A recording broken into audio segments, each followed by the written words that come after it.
Hi all, so today we have a small project. I need to mount the plunge router to the table so I can work on the doors for one of the clients. So these are cabinet doors, but I need to round the edges, and I need to route in lines, V-grooves, so the client wants a small pattern on them. So since my palm router burned down on my last project, I'll be using a plunge router, but if just to avoid any mistakes when I'm routing those V-grooves in, I want to have it mounted on a table rather than trying to, not freehand.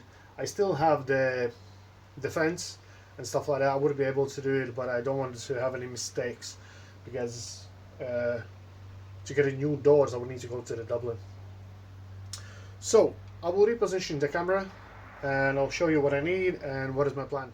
Okay, so the plan is pretty simple. There's many ways how to skin the cat, but the way I'm gonna do is I will take off this the bottom plate from the router. I will mark the holes and we'll use these screw holes to attach the router to the table with these screws, which are just longer. So this particular situation I'm using Airbauer. Yeah, that's a Screwfix brand. It's quite okay for the job if you're a beginner and try to get as much tools as possible. So they're using M4 screws, M4 machinist screws, and you just need to get a bigger ones. But then this plate was not meant to hold the weight, because when you're pushing material into the router, it will cause a lot of pressure, and those screws are tiny, and they're not meant to hold, yeah, a lot of weight on them.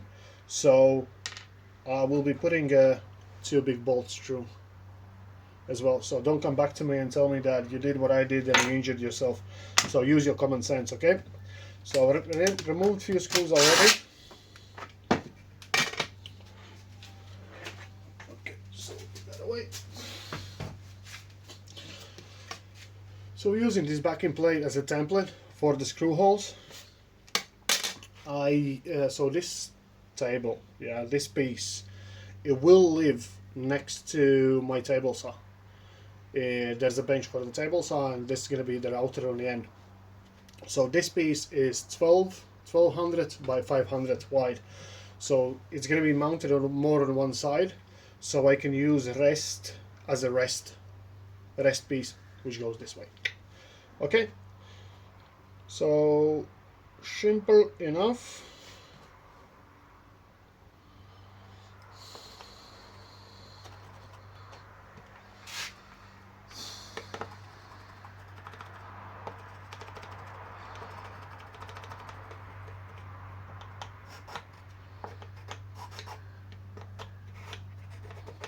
So I'm marking in the middle because there will be those 2 big screws going through there. Okay, so the first bit that I'm using is a 13 mil. I'm using the wooden bit, so it creates a flat spot where the washer will rest into the hole, because this will be the top, and the router is mounted from the bottom. So it's going to be mounted in like that. So there's a screw, yeah, it zooms in, yeah, screw and a washer. So the washer needs to sit on a flat spot. You can use a machinist screw with a chamfer, yeah, screw looking like this. I just don't have them at the moment. It zooms in, yeah. So it's basically, you can just take a drill that matches the angle, countersink it, and just use that without a washer. But I'll be using the other option.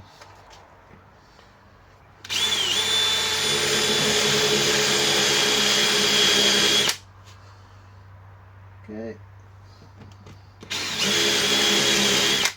And always start with a big drill.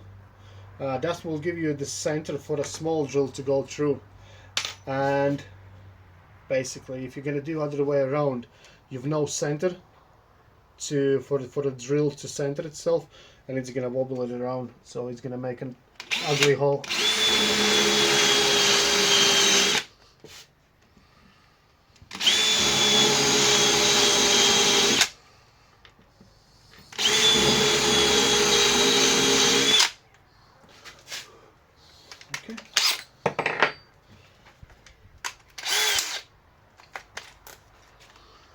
So yeah, so I have a 4mm screws. I'll be using a 4mm drill. Ideally you want to maybe use 4.5 just to have a little bit room.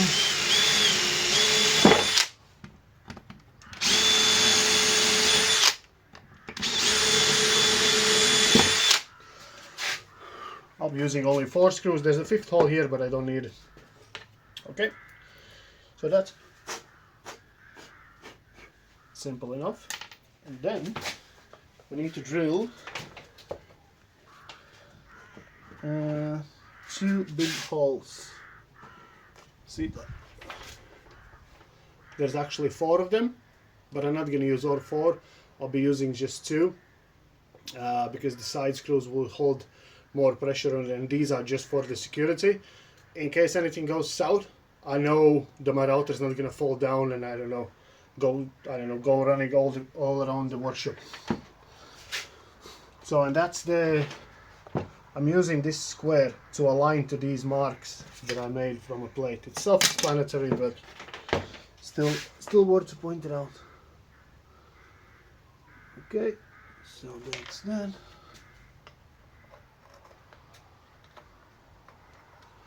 Actually, yeah, I'll be using only 2 holes. Okay, and that's the middle. That's the middle.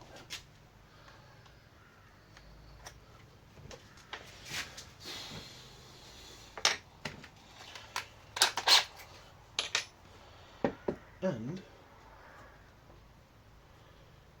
I don't have the right drill bit with me. Just bear with. Okay, so again, start with the biggest drill because I'll be putting the big washers.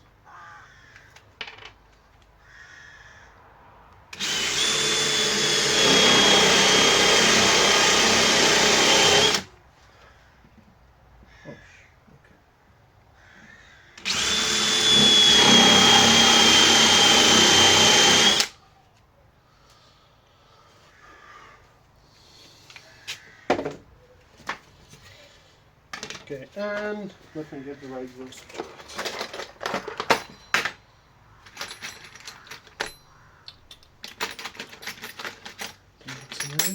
It's an 8mm. Yeah. Let me double check that.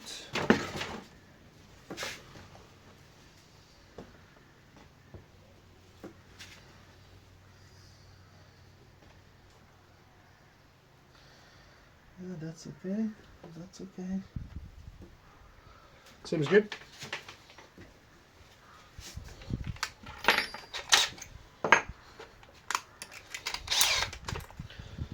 Obviously, in case the holes will be slightly out, we'll make the drill holes a little bit bigger.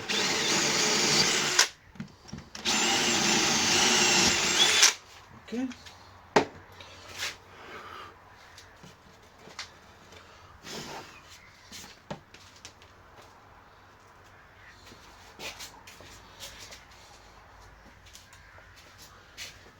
Okay, so that's that.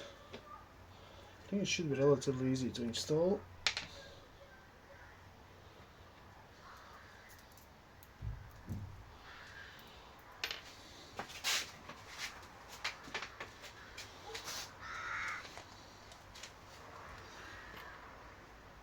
So,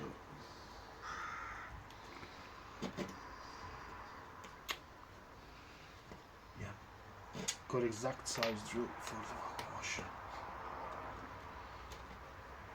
Okay, I'll push the washers in first. Okay, so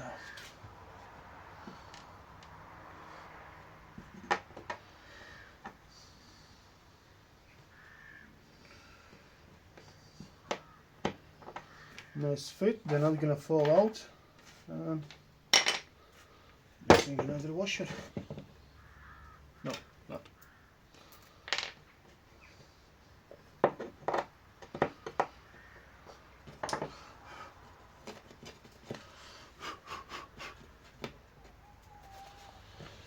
Okay, let's see.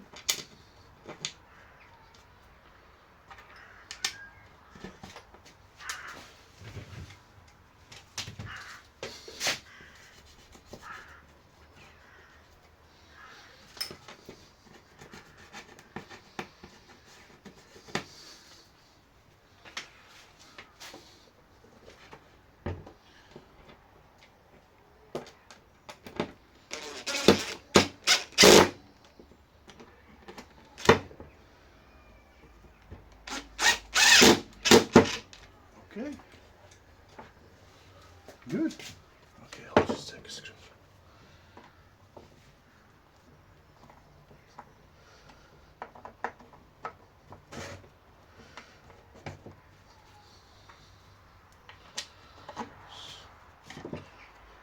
Okay, we're back. My camera decided to stop recording for some reason. So I've got these screws off, tightened them all down.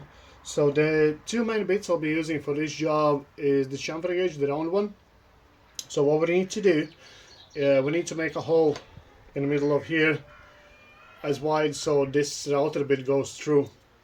So I will be using force nipple for that.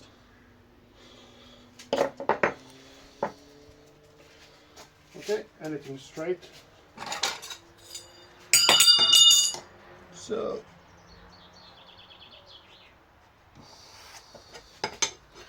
I know it's a middle because I marked it from a router before. I need to measure anything. I could have drilled it before I mounted the router, obviously. So now, yeah, it's more than enough space to drill through it without hitting anything.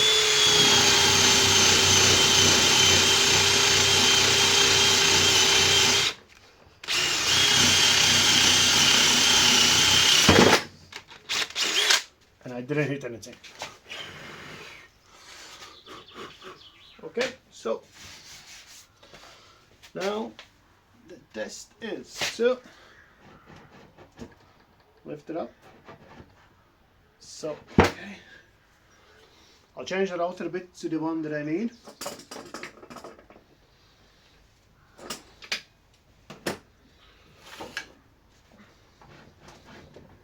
Okay, I need to,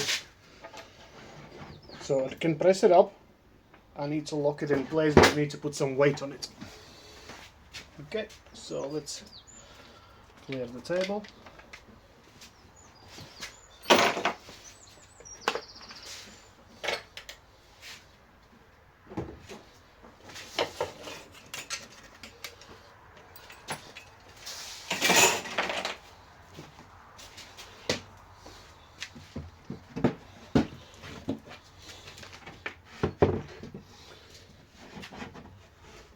Okay, so that in place.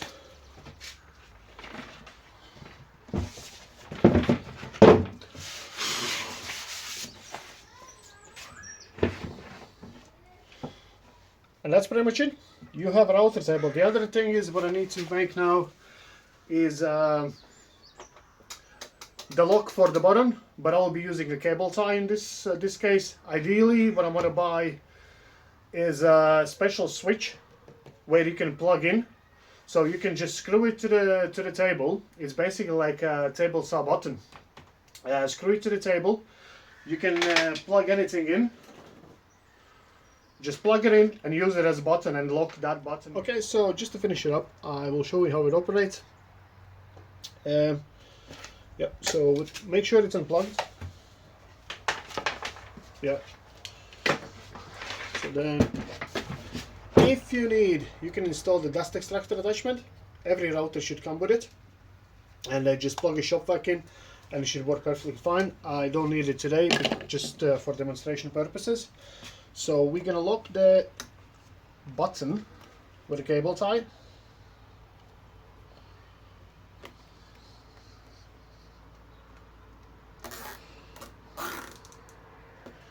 Okay, so this knob, it gives you adjustability of the height, so micro adjustment, which is perfect. Yeah, so for my purpose I need it all the way in.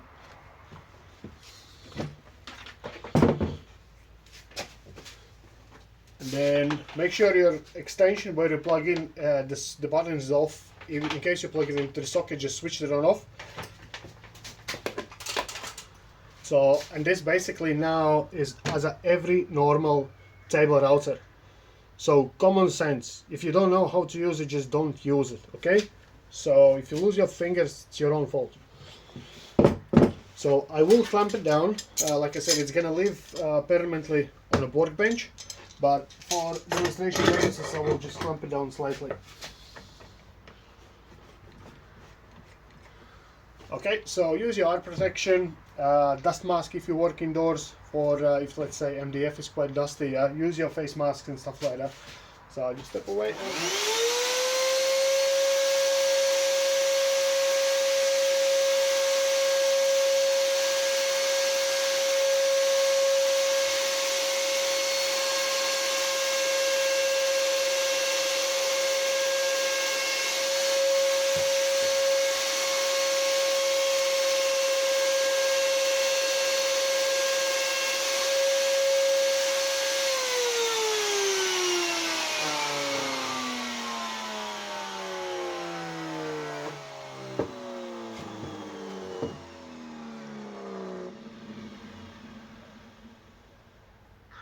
Okay, so that's a table saw sorted. Not table saw, table router, and that's what I need to do with those other with those doors for my project. Okay, that's it. Thank you very much.